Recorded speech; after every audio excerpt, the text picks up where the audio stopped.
Yes, my dear brothers and sisters. Yes, I'm continuing my previous message. Reading the Bible, it is very, very necessary because when you will read the Bible, you will get the wisdom, the wisdom of God.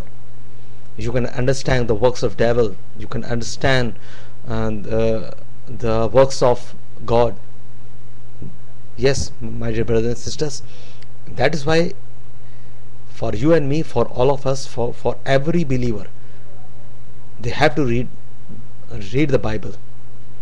Yes, when we will read the Bible, then we can know very easily the things which is going on uh, surrounding us, the things which are going on.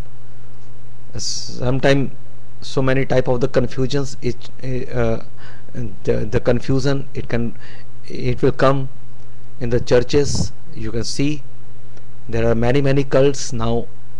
In the last days it is raising up. Now it is now you can see.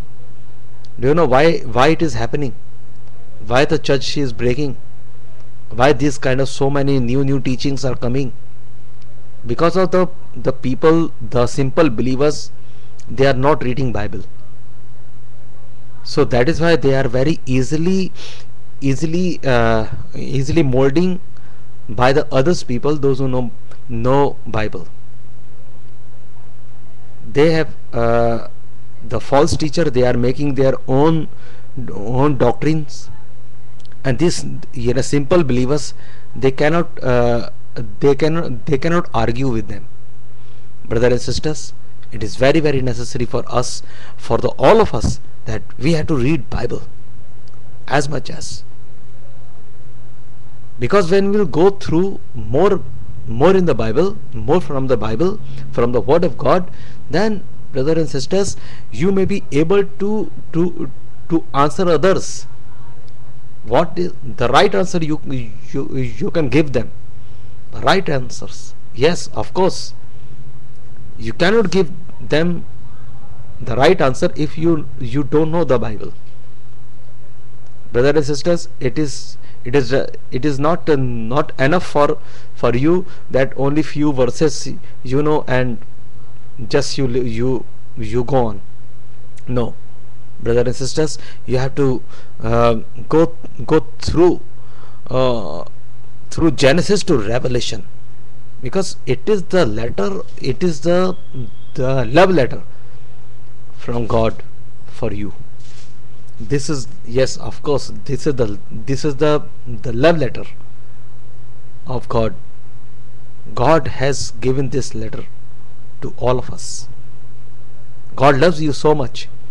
If God loves you so much, so why don't you read Bible, read His word? Why don't you? You should not spend the time with the world. What is the use of it if you are speaking something the nonsense things, the things which cannot give you the wisdoms? Why are you going after the worldly things? You won't get anything. You won't get. You might get some things uh, which can entertain you, but that is also for only for few moments. The real happiness is from the Bible. If you know Bible, your spirit will be happy always. If you know Bible, you will be healed, because in Psalms chapter 107 verse 20, there is written that He sent His word and healed them. He sends His word and heal them. Yes, He's by His word. See, in the word of God there is the power. By this word only God has created all the things, all this universe, everything. He created man also by this word only. So it is very necessary in the early the morning you start reading the Bible. Spend time with God. Spend time with God, brothers and sisters. May God bless you so much.